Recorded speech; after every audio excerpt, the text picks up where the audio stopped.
నమస్తే, welcome to special program meet your doctor. ఈరోజు ఈ కార్యక్రమంలో వెరికోస్ వెయిన్స్ అంటే ఏంటి, ఎందుకు ఏర్పడతాయి, అలాగే వాటి వల్ల ఏర్పడే ఇతర ఆరోగ్య సమస్యలు ఏమిటి, హోమియోలో ఎటువంటి పరిష్కారాలు ఉన్నాయి అనే విషయాలను ఈరోజు చర్చిద్దాం. ఈరోజు మనతో పాటు స్టూడియోలో ఉన్నారు డాక్టర్ భరద్వాజ్. వీరు ఫిడికస్ హోమియోకి CEO అండ్ చీఫ్ డాక్టర్గా ఉన్నారు. అలాగే www.fidicus.com ఆన్లైన్లో ఎల్లవేళ్ళ అవైలబుల్గా ఉంటారు. అలాగే మీరు సంప్రదించడానికి డాక్టర్ని సంప్రదించడానికి ఫోన్ చేయాల్సిన నెంబర్ 7997-101-303. ముందుగా ఆహ్వానిద్దాం డాక్టర్ గారిని. సార్ నమస్తే అండి. నమస్తే అండి. యా, వెరికోస్ వెయిన్స్ ఇవి సాధారణంగా అంటే ఈ మధ్య ఎక్కువగా వింటున్నాము. అయితే దీన్ని సాధారణ సమస్యగా తీసుకోవాలా లేదా సీరియస్ ప్రాబ్లంగా అవుతుందా? రైట్. సో వెరికోస్ వెయిన్స్ని ఎప్పుడు లైట్గా తీసుకోకూడదండి. మనకు ఎందుకు చాలామంది దాన్ని సీరియస్గా తీసుకోరంటే ఒక చిన్న స్టోరీ ఉందన్నమాట. సో ఫర్ ఎగ్జాంపుల్ మీకు వెరికోస్ వీన్స్ వచ్చింది అంటే ఎలా తెలుస్తుంది? సో మీ కాళ్ళ పైన కానీ ఎక్కడన్నా వీన్స్ బయటికి ప్రామినెంట్గా కనపడము, టార్చువస్గా అంటే కొంచెం మెలు తిరిగినట్టు ఉండడము, అది కామన్గా అబ్జర్వ్ చేస్తారనమాట.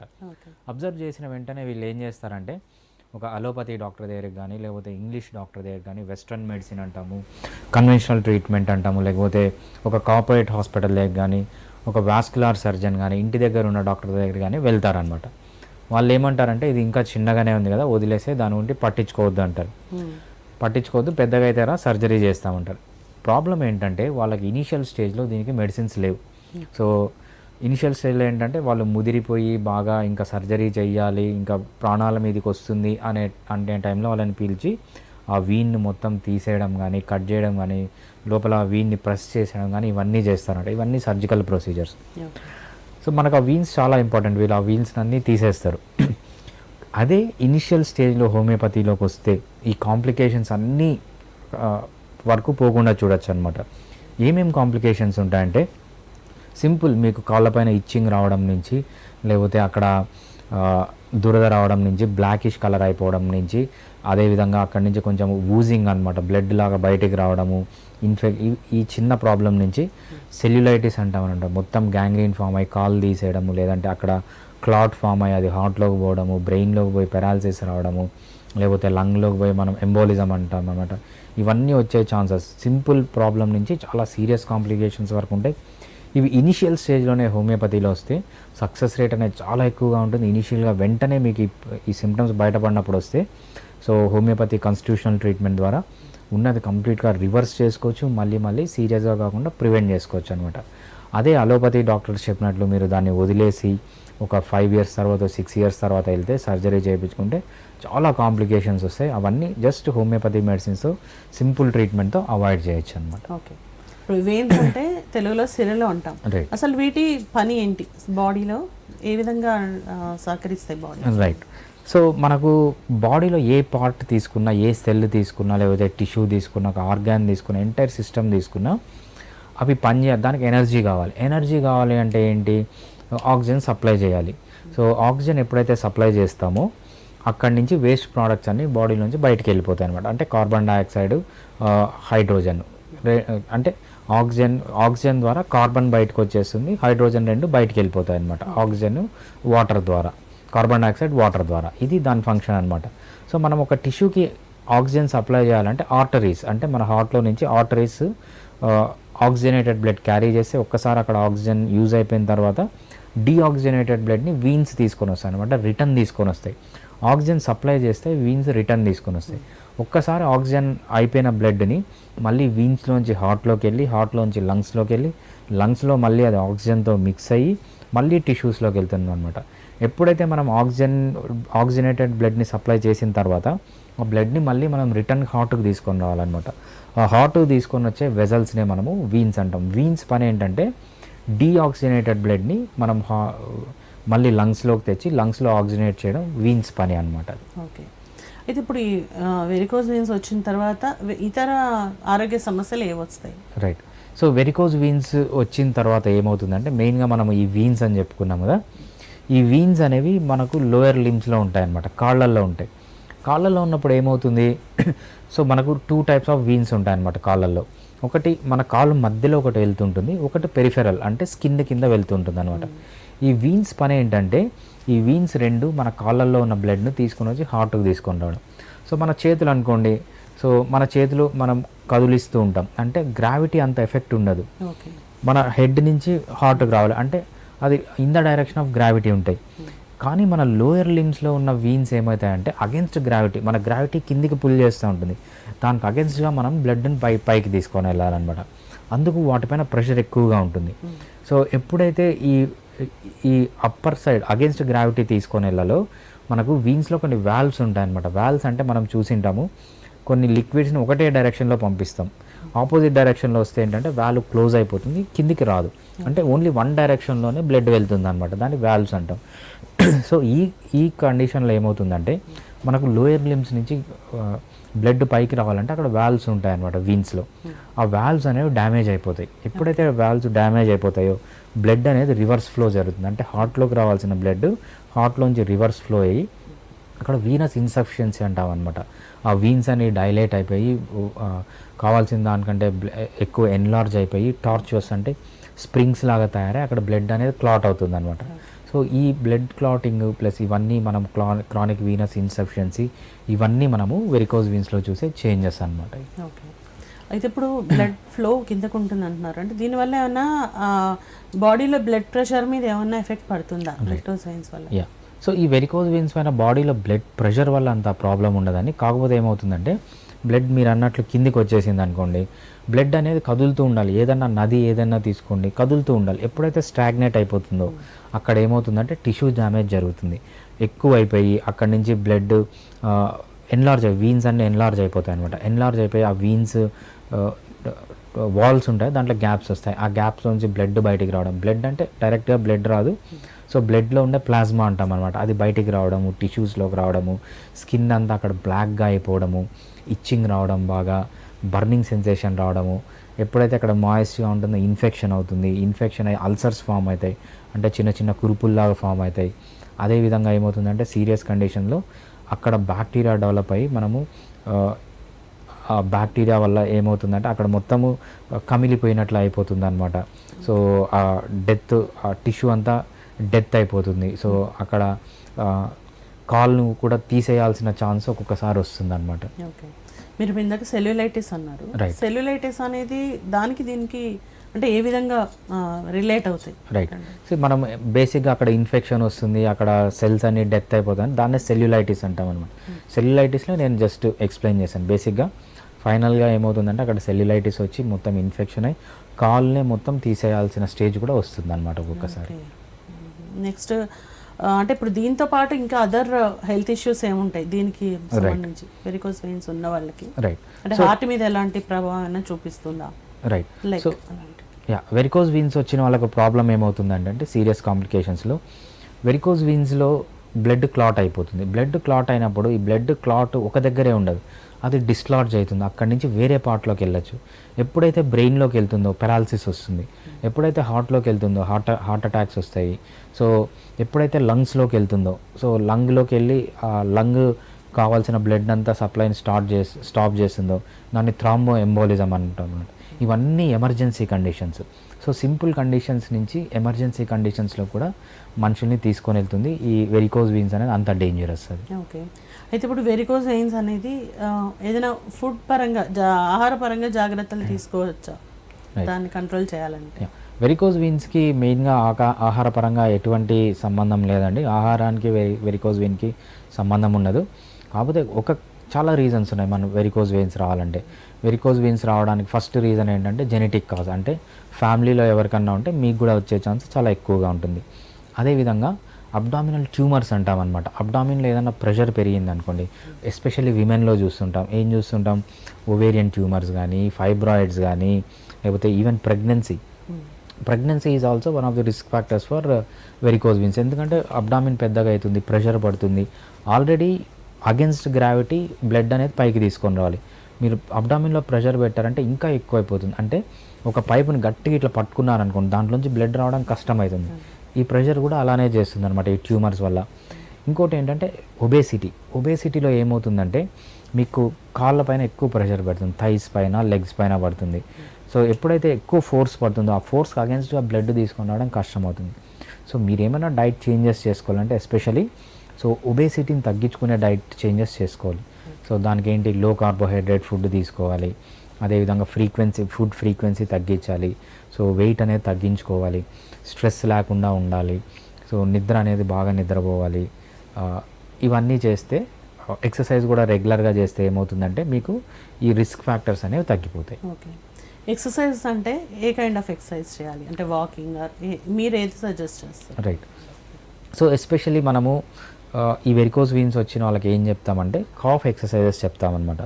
సో వీళ్ళు ఏంటంటే ఒక మన కాలు ఉంటుంది కదా, మన పాదాన్ని సో ఇలా ఒక స్టెప్ పైన పెట్టి ప్రెస్ చేయడం అనమాట. ప్రెస్ చేసినప్పుడు ఏమవుతుందంటే అక్కడ మనకు థైస్ కంటే కింద మనకు పిక్కల్ అంటాము, కాఫ్ అంటాం కదా, కాఫ్ మజిల్స్లో ప్రెషర్ పడుతుంది. ఎప్పుడైతే కాఫ్ మజిల్స్లో ప్రెషర్ పడుతుందో బ్లడ్ అనేది అది పైకి తీసుకొని వెళ్తుంది అనమాట. అది స్పెసిఫిక్ ఎక్సర్సైజ్ చేయమంటాం. దాంతోపాటు వెయిట్ తగ్గించుకునే ఎక్సర్సైజ్ ఏంటంటే ఎస్పెషల్లీ బాగా హెవీ వెయిట్ ఉన్న వాళ్ళు జోన్ 2 కార్డియో ఎక్సర్సైజ్ చేయమంటాం అనమాట. జోన్ 2 కార్డియో ఎక్సర్సైజ్ ఏంటంటే చాలాసేపు వాకింగ్ చేయడం కానీ, సైక్లింగ్ చేయడం కానీ, స్విమ్మింగ్ చేయడం కానీ over a period of time 45 minutes to 1 hour చేస్తే ఏంటంటే వాళ్ళ బాడీలో ఉన్న ఫ్యాట్ కరిగి సన్నబడతారనమాట. సో ఈ 2 types of exercise important exercises. అయితే వెరికోస్ వెయిన్స్ అనేది సర్జరీ స్టేటస్ వరకు రావడానికి ఎంత కాలం పడుతుంది? ఈ లోపలే ట్రీట్మెంట్ తీసుకోవడం వల్ల ఉపయోగం ఏంటి? రైట్. సర్జరీ అనేది చాలా ఫైనల్ స్టేజ్లోకి వస్తుందండి.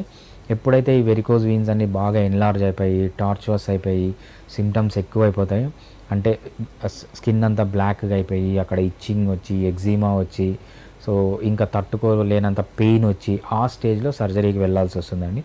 సో సర్జరీకి వెళ్తే ఏంటంటే ఆ వీన్ని మొత్తం కట్ చేసి తీసేస్తారు, లేకపోతే ఆ వీన్ని లైగేట్ చేస్తారనమాట. అంటే వీన్లోకి బ్లడ్ పోకుండా కుట్టేస్తారనమాట, నాట్ వేసేస్తారు.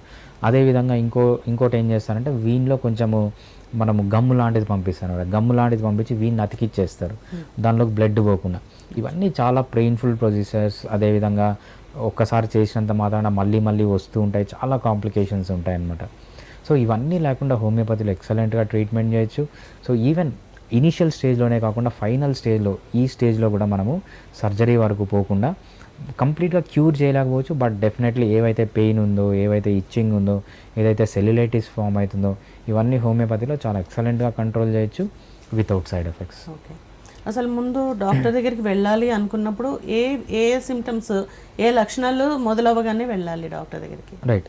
ఇనిషియల్గా ఏం సిమ్టమ్స్ ఉంటాయండి? ఫస్ట్ నార్మల్గా ఫెయిర్ ఉన్నారనుకోండి, వాళ్ళల్లో నార్మల్గా కొంచెం వీన్స్ కనిపించడం అనేది నార్మల్. బాగా ఫెయిర్ ఉన్న వాళ్ళల్లో ఏమవుతుందంటే కొంచెం ఆ వీన్స్ ఎన్లార్జ్ అయినట్లు, కొంచెం టార్చువస్ అంటే స్ప్రింగ్ లాగా తయారైనట్లు. అదేవిధంగా వీళ్ళకి ఏంటంటే ఎస్పెషల్లీ కాళ్ళు చైర్ పైన పెట్టుకుని హ్యాంగ్ చేశారనుకోండి, హ్యాంగ్ చేసిన వెంటనే అక్కడ కాఫ్ మజిల్స్లో పెయిన్ రావడము, అదేవిధంగా ఎక్కువసేపు నడవలేకపోవడము, ఎక్కువసేపు నడిస్తే పెయిన్ రావడము. సో ఇవన్నీ మనం ఇనిషియల్గా చూస్తే డెఫినెట్గా సస్పెక్ట్ చేయాలి వెరికోస్ వీన్స్ అని చెప్పి. సస్పెక్ట్ చేసి ఇమ్మీడియట్గా మనకు కలర్ డాప్లర్ స్టడీ అని ఉంటుంది. So colour Doppler study of arteries and veins. ఇదేంటంటే మన ఆర్టరీస్ అండ్ వీన్స్ లోపల ఏముంది, ఏమన్నా డ్యామేజ్ అయిందా, లోపల క్లాట్ ఏమన్నా ఫామ్ అయిందా అని క్లియర్గా చెక్ చేయొచ్చు. ఈ టెస్ట్ చేయించుకుంటే మనకు 2 కాళ్ళ యొక్క కండిషన్ క్లియర్గా అర్థమైపోతుంది. ఓకే. అయితే ఇప్పుడు దానిలో సపోజ్ మీరు అన్నట్టు డాప్లర్ చేస్తే 3 రకాలుగా రిజల్ట్ వచ్చేందుకు ఛాన్సెస్ ఉన్నాయి: mild, moderate and severe. Right. So వీటిలో సివియర్లో అంటే ఈ 3 స్టేజెస్లో కూడా హోమియోలో ట్రీట్మెంట్ ఉందా? రైట్. సో మైల్డ్, మోడరేట్, సివియర్లో ఇనిషియల్ స్టేజ్లో అనుకోండి, సో ఇనిషియల్ స్టేజ్లో కంప్లీట్గా రివర్స్ చేయొచ్చు. ఏదైతే డ్యామేజ్ జరిగిందో, అంటే టార్చువస్ అయిపోయిందో కంప్లీట్గా రివర్స్ చేసి మళ్ళీ రాకుండా ప్రివెంట్ కూడా చేయొచ్చు అనమాట. వాళ్ళ కాన్స్టిట్యూషనల్ ట్రీట్మెంట్ ద్వారా ప్రివెంట్ చేయొచ్చు. అది ఇనిషియల్ స్టేజ్లో. మైల్డ్ స్టేజ్లో ఏమవుతుందంటే 50-50 ఛాన్స్ ఉంది. ఒక్కొక్కసారి ఏంటంటే కంప్లీట్గా రివర్స్ చేయొచ్చు, కొంతమందిలో ఏంటంటే కంప్లీట్గా రివర్స్ చేయలేము, సిమ్టమాటిక్గా రిలీఫ్ చేయగలుగుతాం. అంటే ఫర్దర్గా ఇది 3rd స్టేజ్లోకి, సివియర్ స్టేజ్లోకి పోకుండా మనం కాపాడగలుగుతాం అనమాట, బట్ విత్ ద ట్రీట్మెంట్. ఇంకా ఫైనల్ స్టేజ్లో ఎప్పుడైతే బాగా స్కిన్ అంతా డ్యామేజ్ అయింది, సెల్యులైటిస్ వరకు వెళ్ళే ఛాన్స్ ఉంది, అదేవిధంగా ఊజింగ్ ఉంది, డర్మటైటిస్ ఉంది, బాగా ఇచ్చింగ్ ఉంది, బర్నింగ్ ఉంది, అల్సర్స్ ఫామ్ అయ్యాయి, ఈ స్టేజ్లో ఏంటంటే మనము విత్ హోమియోపతిక్ ట్రీట్మెంట్ చాలా ఎక్సలెంట్గా మేనేజ్ చేసుకోవచ్చు, ఈ సిమ్టమ్స్ అన్నీ తగ్గించుకోవచ్చు. బట్ క్యూర్ చేయడం అనేది కష్టమవుతుంది. So over a period of time రెగ్యులర్గా ట్రీట్మెంట్ చేసుకోవడం వల్ల మీరు సర్జరీ వరకు పోకుండా కాపాడచ్చు. ఏవైతే మనం సీరియస్ కాంప్లికేషన్స్ అనుకున్నామో, అక్కడ థ్రాంబస్ ఫామ్ కావడం, అది బ్రెయిన్లోకి వెళ్ళి క్లాట్ అయ్యి పెరాలసిస్ రావడము, లంగ్లోకి పోయి క్లాట్ కావడము, అదేవిధంగా హార్ట్లోకి వెళ్ళి క్లాట్ కావడము, థ్రాంబో ఎంబాలిజం ఫామ్ కావడము, ఈ సీరియస్ కాంప్లికేషన్స్, అదేవిధంగా సెల్యులైటిస్ రావడము, కాలు తీసేయాల్సి రావడము, ఇవన్నీ మనము హోమియోపతి మెడిసిన్స్ ద్వారా ప్రివెంట్ చేసుకోవచ్చు. ఈవెన్ సింగిల్ సైడ్ ఎఫెక్ట్ కూడా లేకుండా మనము హోమియోపతి ద్వారా అన్ని స్టేజెస్లో, సో ఫస్ట్ స్టేజ్లో ఉన్న వాళ్ళని సెకండ్ స్టేజ్లో పోకుండా, సెకండ్ స్టేజ్లో ఉన్న వాళ్ళని థర్డ్ స్టేజ్లో పోకుండా, థర్డ్ స్టేజ్లో ఈవెన్ సర్జరీ పోస్ట్ చేసిన వాళ్ళని కూడా సర్జరీ వరకు పోకుండా మనం కాపాడచ్చు. ఓకే, అయితే ఇప్పుడు వెయిన్స్, కాలి వెయిన్కి సంబంధించి సపోజ్ హార్ట్ పేషెంట్స్కి ఓపెన్ హార్ట్ సర్జరీ చేసినప్పుడు ఈ వెయిన్స్ని అక్కడ వేస్తారు కదా, అంటే వాళ్ళు డ్యామేజ్ అయినప్పుడు, సో దానికి యూజ్ చేస్తారు. సో అలాంటప్పుడు సపోజ్ ఆ వెయిన్లో క్లాట్స్ అవి ఉంటే మరి అది ఎలా చేస్తారు, దానికి ఎట్లా ఉంటుంది ట్రీట్మెంట్? రైట్, సో మనం హార్ట్లో బైపాస్ సర్జరీ చేసినప్పుడు కంప్లీట్ వీన్ తీయమండి, only a part of vein తీస్తాము, పార్ట్ ఆఫ్ వీన్ తీసి అక్కడ వేస్తారనమాట. సో బైపాస్ సర్జరీ చాలా సేఫ్ అది. సో విరికోజ్ వీన్స్ ఉన్న వాళ్ళు కూడా బైపాస్ సర్జరీ చేసుకోవచ్చు, అదేం ప్రాబ్లం కాదు. ఎందుకంటే మనం చాలా small part of the vein cut చేసి అక్కడ వేస్తాం అనమాట, అది పెద్ద ప్రాబ్లం ఉండదు. ఓకే, అయితే ఇప్పుడు వేరైతే సైడ్కి కూడా చిన్న చిన్న వెయిన్స్ ఉంటాయి, రైట్. సో వాటిలో కనుక ఈ వేరికోస్ వెయిన్స్ అనేవి మెయిన్ వెయిన్లో కాకుండా సైడ్కి ఉన్న వాటిలో వస్తే కనుక దాన్ని ఏ విధంగా చూస్తారు? రైట్, సో మనకు వెయిన్స్ మనం తీసుకున్నప్పుడు మనం కాలు మొత్తం తీసుకుంటే కాలు మధ్యలో వీన్స్ ఉంటాయన్నమాట. సో దాన్ని సెంట్రల్ వీన్స్ అంటాము, డీప్ వీన్స్ అంటాం అనమాట. కాలు మధ్యలో కాకుండా జస్ట్ స్కిన్ కింద ఉంటాయి, దాన్ని పెరిఫెరల్ వీన్స్, సబ్క్యూటేనియస్ వీన్స్ అంటాం అనమాట. సో మనం కాలు లోపల తీసుకున్నప్పుడు ఏమవుతుందంటే మెయిన్గా 2 వీన్స్ ఉంటాయి మనకు పెరిఫెరల్ వీన్స్. ఏంటంటే గ్రేట్ సెఫనస్ వీన్ అంటాము, షార్ట్ సెఫనస్ వీన్ అంటాము. గ్రేట్ సెఫనస్ వీన్ అనేది మన యాంకిల్ దగ్గర స్టార్ట్ అయ్యి మన తొడలకు మీడియల్ సైడ్లో వచ్చి మన ఇంగ్వైనల్ రీజన్, మన గజ్జల రీజన్లో అది ఎంటర్ అవుతుంది అనమాట. అదే షార్ట్ సెఫనస్ వీన్ అనేది మన యాంకిల్ దగ్గర నుంచి వచ్చి మన మోకాలు ఉంటుంది కదా, మోకాలు వెనకలికి అది ఇన్సర్ట్ అవుతుంది. సో ఈ short saphenous vein, long saphenous, great saphenous vein ఏం చేస్తాయంటే బ్లడ్ని డీప్ సెఫనస్ వీన్లోకి పంపిస్తాయి. ఈ డీప్ సెఫనస్ వీన్లోకి పంపించే ఏంటంటే దానిని పర్ఫోరేటింగ్ వీన్స్ అంటాం అనమాట. ఎప్పుడైతే ఈ పర్ఫోరేటింగ్ వీన్స్లో డ్యామేజ్ అవుతుందో, సో ఈ గ్రేట్ సెఫనస్ వీన్లోంచి, షార్ట్ సెఫనస్ వీన్లోంచి బ్లడ్ అనేది లోపలికి పోదన్నమాట. లోపలికి పోకుండా ఈ గ్రేట్ సెఫనస్ వీన్, షార్ట్ సెఫనస్ వీన్లే మనకు ఎన్లార్జ్ అయిపోతాయి. సో ఇవంతా ఒక నెట్వర్క్ అనమాట. బయట ఉన్న వీనస్ బ్లడ్ మొత్తం మన సెంట్రల్కి వెళ్ళాలి, సెంట్రల్ నుంచి పైకి వెళ్ళాలి. సో దీంట్లో మల్టిపుల్ మనం ఏం చెప్పుకున్నాం, షార్ట్ సెఫనస్ వీన్ కానీ, గ్రేట్ సెఫనస్ వీన్ కానీ, యాంటీరియర్ టిబియల్ వీన్ కానీ, పోస్టీరియర్ టిబియల్ వీన్, ఇవన్నీ డీప్ వీన్స్ అనమాట. సో దీంట్లో ఎక్కడ డ్యామేజ్ ఉన్నా, సో మనకు బయటకి ఎక్స్ప్రెస్ అయ్యేది మాత్రం వెరికోజ్ వీన్స్ లాగా ఎక్స్ప్రెస్ అవుతుంది. సో మనకు పర్ఫోరేటింగ్ వీన్స్లో డ్యామేజ్ ఉన్నా, అంటే వాల్స్, లేకపోతే మనకు సెఫెనోపప్లేటల్ ఫోసా అంటాం అనమాట, వాల్వ్ అంటాం అనమాట. ఆ వాల్వ్ డ్యామేజ్ అయినా, ఏ వాల్వ్ డ్యామేజ్ అయినా మనకు ఎక్స్ప్రెస్ అయ్యేది మాత్రం టార్చువస్ వీన్స్, ఎన్లార్జ్డ్ వీన్స్, దీంట్లోనే ఎక్స్ప్రెస్ అవుతుంది. ఓకే, సో అటువంటిప్పుడు అంటే అది దానివల్ల కూడా ఏమైనా సివియర్ ప్రాబ్లం అయ్యేందుకు అవకాశం ఉందా? రైట్, సో ఏది చేసినా మనకు పెరిఫెరల్ వీనస్ సఫిషియన్సీ అంటాము, ఇన్సఫిషియన్సీ అంటాం అనమాట. పెరిఫెరల్ వీనస్ ఇన్సఫిషియన్సీ ఏంటంటే కావాల్సినంత బ్లడ్ హార్ట్కి వెళ్ళట్లేదు, ఇక్కడే స్టాగ్నేట్ అయిపోయింది. ఎప్పుడైతే బ్లడ్ హార్ట్లోకి పోకుండా స్టాగ్నేట్ అయిపోతుందో, మనం ఏదన్నా తీసుకోండి, మన రివర్ పారుతాన్నంత వరకు ఎటువంటి ప్రాబ్లం ఉండదు. ఎప్పుడైతే రివర్ పారకుండా అక్కడే ఆగిపోతుందో అప్పుడే అక్కడ బ్యాక్టీరియా పెరగడము, లేకపోతే డ్యామేజ్ కావడము. ఇక్కడ బ్లడ్లో ఏమవుతుందంటే బ్లడ్ స్టాగ్నేట్గా ఉండిపోవడం వల్ల అక్కడ బ్లడ్ క్లాట్ అవుతుంది అనమాట, అంటే థ్రాంబస్ ఫామ్ అవుతుంది. బ్లడ్ క్లాట్నే మనం థ్రాంబస్ అంటాం. ఈ థ్రాంబస్ ఇనీషియల్గా మనకు లెగ్స్లోనే ఉంటుంది. ఒక్కొక్కసారి ఏమవుతుందంటే థ్రాంబస్ డిస్లార్జ్ అవుతుంది, అంటే అక్కడి నుంచి జరిగి బ్లడ్లోకి ఎంటర్ అవుతుంది. బ్లడ్లోకి ఎంటర్ అయినప్పుడు ఆ బ్లడ్కి ఎక్కడ వెళ్తుంది, హార్ట్లోకి వెళ్తుంది. హార్ట్లోకి వెళ్ళి హార్ట్ వెజల్స్లోకి వెళ్ళింది అనుకోండి, హార్ట్ బ్లాక్ అవుతుంది. అదేవిధంగా బ్రెయిన్లోకి వెళ్ళింది అనుకోండి, పెరాలసిస్ అనేది వస్తుంది. అదేవిధంగా లంగ్లోకి వెళ్ళింది అనుకోండి, థ్రాంబో ఎంబాలిజం అంటాం అనమాట. అంటే ఇవన్నీ చాలా సీరియస్ కండిషన్. సో ఎప్పుడైతే ఈ పెరిఫెరల్ వీనస్ ఇన్సఫిషియన్సీ ఉంటుందో అక్కడ క్లాట్ అయ్యి ఇవన్నీ చాలా సీరియస్ కాంప్లికేషన్స్లోకి వెళ్ళే ఛాన్స్ కూడా ఉంటుంది. ఓకే, అయితే దీనికి సంబంధించిందే డీవీటీ అంటారు కదా, డీప్ వెయిన్ థ్రాంబోసిస్. రైట్, దీని గురించి కొంచెం చెప్పండి. Right, so deep vein thrombosis అంటే ఇదే అండి, సేమ్. సో మనకు బ్లడ్ క్లాట్ కావడము, ఎక్కువ స్టాగ్నేట్ అయిపోతుంది. ఎప్పుడైతే బ్లడ్ స్టాగ్నేట్ అయిపోతుందో అక్కడ ఏంటంటే కొన్ని కెమికల్ రియాక్షన్స్ జరుగుతాయి. కొన్ని కెమికల్ రియాక్షన్స్ జరిగినప్పుడు ఏమవుతుందంటే అక్కడ క్లాట్ లాగా ఫామ్ అవుతుంది. ఈ క్లాట్నే మనము ఎప్పుడైతే మనం superficial veins, great saphenous vein, short saphenous vein కాకుండా పర్ఫరేటింగ్ వీన్స్ కాకుండా లోపల సెంట్రల్ కాలు మధ్యలో వీన్స్ ఉన్నాయనుకోండి, సో డీప్ వీన్స్ అంటాం కదా, అక్కడ కన్నా బ్లడ్ క్లాట్ అయితే దాన్ని డీవీటీ అంటాం. ఇది కూడా చాలా సీరియస్ కండిషన్. ఎప్పుడైతే ఇక్కడి నుంచి డిస్లాడ్జ్ అవుతుందో క్లాట్ అనేది బ్రెయిన్లోకి వెళ్ళి పెరాలసిస్ రావచ్చు, లంగ్స్లోకి వెళ్ళి థ్రాంబో ఎంబాలిజం రావచ్చు, హార్ట్లోకి వెళ్ళి హార్ట్ అటాక్స్ కూడా రావచ్చు. అంటే హార్ట్ మజిల్ని కూడా చంపేయచ్చు అనమాట. సో ఇవన్నీ మల్టిపుల్ ప్రాబ్లమ్స్, ఒకదానికొకటి క్యాస్కేడ్ లాగా అనమాట.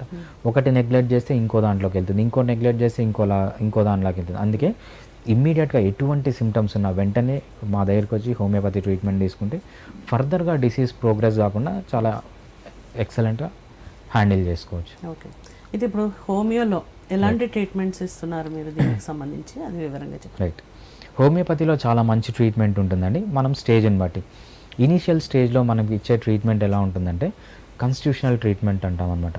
ఎప్పుడైతే ఈ కాన్స్టిట్యూషనల్ ట్రీట్మెంట్ ఇస్తామో సో ఇది నెక్స్ట్ స్టేజ్కి వెళ్లకుండా కాపాడచ్చు. అదేవిధంగా ఉన్న ప్రాబ్లమ్ని కంప్లీట్గా రివర్స్ చేయడమే, అంటే క్యూర్ చేయడమే కాకుండా మళ్ళీ రాకుండా దీన్ని ప్రివెంట్ చేయొచ్చు.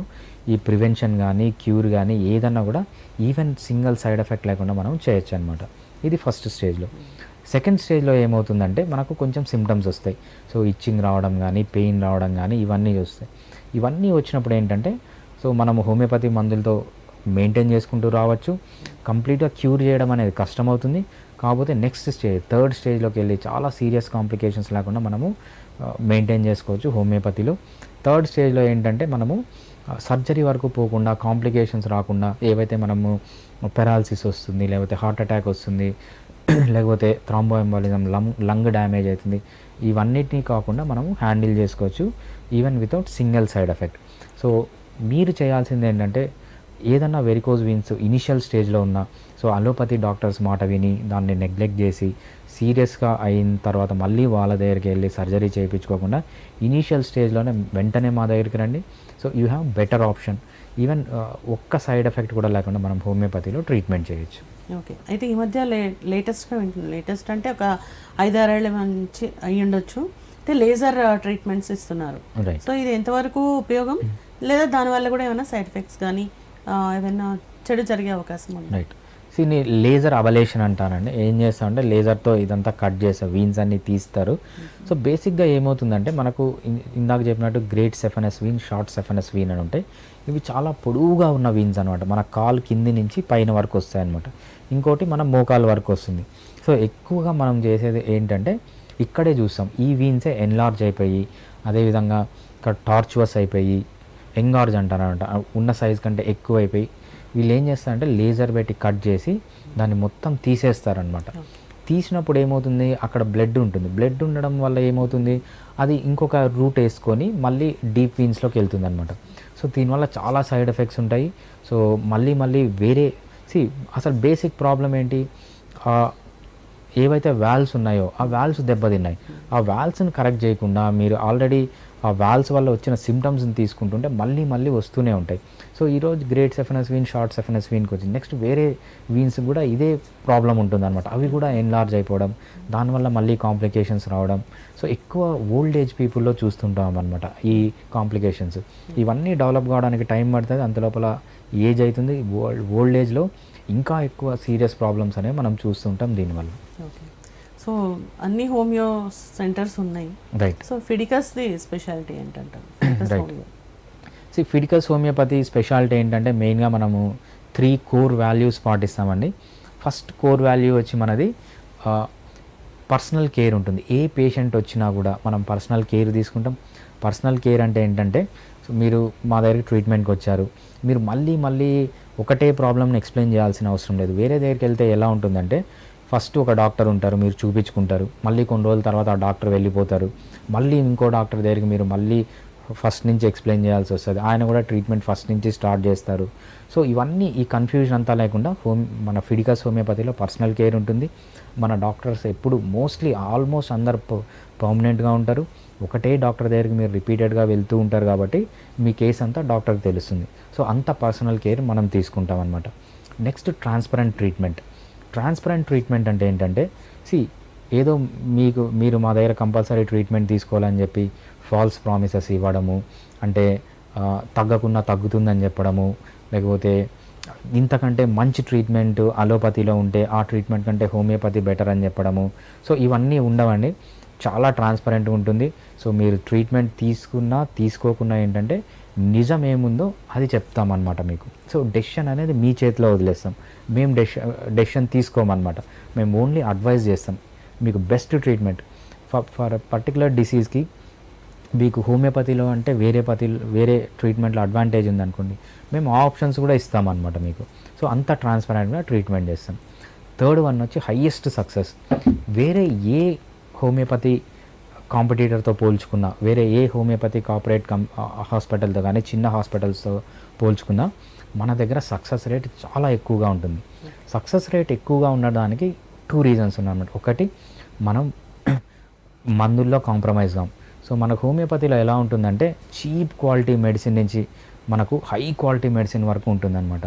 చీప్ క్వాలిటీ మెడిసిన్కి హై క్వాలిటీ మెడిసిన్కి ప్రైస్లో చాలా డిఫరెన్స్ ఉంటుంది. సో ఇది 1 రూపీకి వస్తే అది 100 రూపీస్కి వస్తుంది అనమాట. సేమ్ క్వాంటిటీ సేమ్ మెడిసిన్, అంత డిఫరెంట్ ఉంటుంది.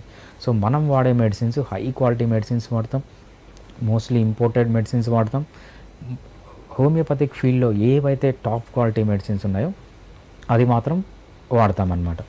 అదేవిధంగా మన దగ్గర ఉన్న డాక్టర్స్ కానీ హైలీ క్వాలిఫైడ్, వాళ్ళ నాలెడ్జ్ కానీ, వాళ్ళ ప్రొఫిషియన్సీ కానీ, వాళ్ళ ఎక్స్పీరియన్స్ కానీ, వాళ్ళ ప్యాషన్ కానీ చాలా ఎక్కువ ఉంటుంది. అటువంటి డాక్టర్స్నే మనం తీసుకుంటాము. ఎందుకంటే మనం పే చేసేది కూడా డాక్టర్స్కి చాలా హై పే చేస్తాం. వేరే ఏ కార్పొరేట్ హోమియోపతి హాస్పిటల్స్ తీసుకున్నా కూడా మన దగ్గర ఉన్న డాక్టర్స్కి చాలా హై పేమెంట్ ఉంటుంది. డాక్టర్స్ని తీసుకునేది కూడా చాలా హై క్వాలిటీ డాక్టర్స్ తీసుకుంటాం. అందుకు వేరే వాళ్ళతో పోలిస్తే మన దగ్గర కొంచెం కాస్ట్ ఎక్కువగానే ఉంటుంది. ఎక్కువగా అంటే చాలా ఎక్కువగా ఉండదు, కొద్దిగా స్లైట్గా ఎక్కువగా ఉంటుంది. అంతకంటే రిజల్ట్ మెయిన్ ఏంటంటే మీకు రిజల్ట్ ఓరియంటెడ్. వేరే వాళ్ళతో ఎవరితో పోల్చినా ఫిడికస్ హోమియోపతిలో చాలా హై సక్సెస్ రేట్ అనేది మనం చూస్తామన్నమాట. ఓకే, సో ఫైనల్గా చెప్పండి, మీరు ఇప్పుడు అన్ని హై క్వాలిటీ ఇదంతా ఉంది. సో అది మిడిల్ క్లాస్, జనరల్గా మనకి ఎక్కువ percentage middle class, right. So వాళ్ళకి కూడా అందుబాటులో ఉండే విధంగా ఉంటాయా? రైట్, తప్పకుండా అండి. హోమియోపతి అంటేనే మనకు తక్కువ కాస్టే ఉంటుంది, అంత ఎక్కువ కాస్ట్ ఉండదు. రీజన్ ఏంటి అంటే మనకు మెయిన్గా అలోపతి మెడిసిన్స్ తీసుకోండి. ఫర్ ఎగ్జాంపుల్ మీరు ఒక కంపెనీ పెట్టారు, మీరు ఒక కంపెనీ మెడిసిన్స్ తయారు చేశారు. మీకు గవర్నమెంట్ ఏం చేస్తుందంటే పేటెంట్ రైట్ ఇస్తుంది అనమాట. ఆ రైట్ ప్రకారం 10 ఏళ్ళ వరకు ఆ మెడిసిన్ని మీరు మాత్రమే తయారు చేయగలరు, మీరు కావాల్సిన ప్రైజ్కి మాత్రమే అమ్మగలరు అనమాట. 10 ఇయర్స్ తర్వాత అందరూ తయారు చేయొచ్చు. దాన్ని పేటెంట్ రైట్ అంటారు. ఆ రైట్ ఇచ్చినప్పుడు ఒక మెడిసిన్ రేట్ హై ఉంటుంది, ఎందుకంటే వాళ్ళు ఒక్కరే తయారు చేయగలుగుతారు, వేరే వాళ్ళు తయారు చేయలేరు. అందుకే మెడిసిన్ కాస్ట్లీ ఉంటుంది. అదే హోమియోపతికి వచ్చేటప్పటికి హోమియోపతి ట్రీట్మెంట్ వేరే ట్రీట్మెంట్తో పోలిస్తే ఎందుకు తక్కువగా ఉంటుందంటే మెడిసిన్ అనేది పేటెంట్ రైట్ ఉండదు. ఎప్పుడైతే మెడిసిన్స్కి పేటెంట్ రైట్ ఉండదో ప్రతి ఒక్క ఫార్మా కంపెనీ తయారు చేస్తుంది. ప్రతి ఒక్క ఫార్మా కంపెనీ తయారు చేసినప్పుడు వాళ్ళ కాంపిటీషన్ వల్ల మెడిసిన్ ప్రైస్ అనేది తగ్గిస్తారనమాట. సో అందుకు వాళ్ళకి ట్రీట్మెంట్ ఈజీగా ఉంటుంది, కాస్ట్ తక్కువగా ఉంటుంది. అదేవిధంగా మిడిల్ క్లాస్ వాళ్ళకి అడ్వాంటేజ్ ఏంటంటే most of the surgeries, for example varicose వెయిన్కి సర్జరీస్ కావాలి, మీకు సర్జరీ పోస్ట్ చేసిన హోమియోపతి ట్రీట్మెంట్ ద్వారా సర్జరీ వరకు పోకుండా మెడికల్గానే మేనేజ్ చేసుకోవచ్చు. సర్జరీ అనేది చాలా కాస్ట్లీ అయిపోతుంది. మీకు సర్జరీలో మేబీ 1/4 ఆఫ్ ది అమౌంట్ కాస్ట్తోనే మనం హోమియోపతిలో ట్రీట్మెంట్ చేసుకోవచ్చు. అదేవిధంగా వెరికోజ్ వీన్స్ ఒక్కటే కాదు, ట్రాన్సిల్స్ కానీ, ఫైబ్రాయిడ్స్ కానీ, లేకపోతే ఫీమేల్కి సంబంధించిన ప్రాబ్లమ్స్ కానీ, కిడ్నీ స్టోన్స్ కానీ, గాల్ బ్లాడర్ స్టోన్స్ కానీ, ఏ సర్జికల్ ప్రాబ్లం అన్నా తీసుకోండి, మోస్ట్లీ హోమియోపతిలో ఈవెన్ మోకాళ్ళ నొప్పులు, చాలామంది మోకాళ్ళ నొప్పులు సర్జరీకి పోస్ట్ చేసిన వాళ్ళు కూడా మా దగ్గర వచ్చి ట్రీట్మెంట్ తీసుకుంటారు, సర్జరీ కాస్ట్లీ అని చెప్పి. సో సర్జరీకి దాంతో పోలిస్తే చాలా తక్కువ అమౌంట్తో మనము హోమియోపతిలో ట్రీట్మెంట్ చేసుకోవచ్చు. సర్జరీ అనేది వేరే మెడికల్ ట్రీట్మెంట్స్ కూడా అలోపతితో కంపేర్ చేస్తే మన దగ్గర ట్రీట్మెంట్ కాస్ట్ చాలా తక్కువ ఉంటుంది, హై క్వాలిటీ ట్రీట్మెంట్ అనేది ఉంటుంది. ఈవెన్ వితౌట్ సైడ్ ఎఫెక్ట్, ఒక్క సైడ్ ఎఫెక్ట్ కూడా లేకుండా మనం ట్రీట్మెంట్ చేసుకోవచ్చు. అదేవిధంగా చాలా ఎఫెక్టివ్గా వేరే ఏ సిస్టమ్ ఆఫ్ మెడిసిన్స్తో పోల్చిన హోమియోపతి ట్రీట్మెంట్లో, హోమియోపతిక్ సిస్టంలో చాలా ఎక్సలెంట్గా ట్రీట్మెంట్ అనేది చేసుకోవచ్చు అన్నమాట. Okay sir, thank you so much. Thanks అండి. నమస్తే. సో చూసారు కదా, వెరికోజ్ వెయిన్స్ అనేవి మన దైనందిన కార్యక్రమంలో, రోజువారీ జీవితంలో ఒక ఆటంకం కలిగిస్తున్నట్టుగా అనిపించకపోవచ్చు, కానీ అవి తెలిసిన తొందరలోనే అశ్రద్ధ చేయకుండా డాక్టర్ని కన్సల్ట్ చేయడం, హోమియో ద్వారా ట్రీట్మెంట్ని తీసుకోవడం వల్ల త్వరగా దాని నుంచి ఉపశమనం పొందవచ్చు. సో ఇది ఇవాళ ఎపిసోడ్. మరో ఎపిసోడ్లో మళ్ళీ కలుద్దాం. Keep watching.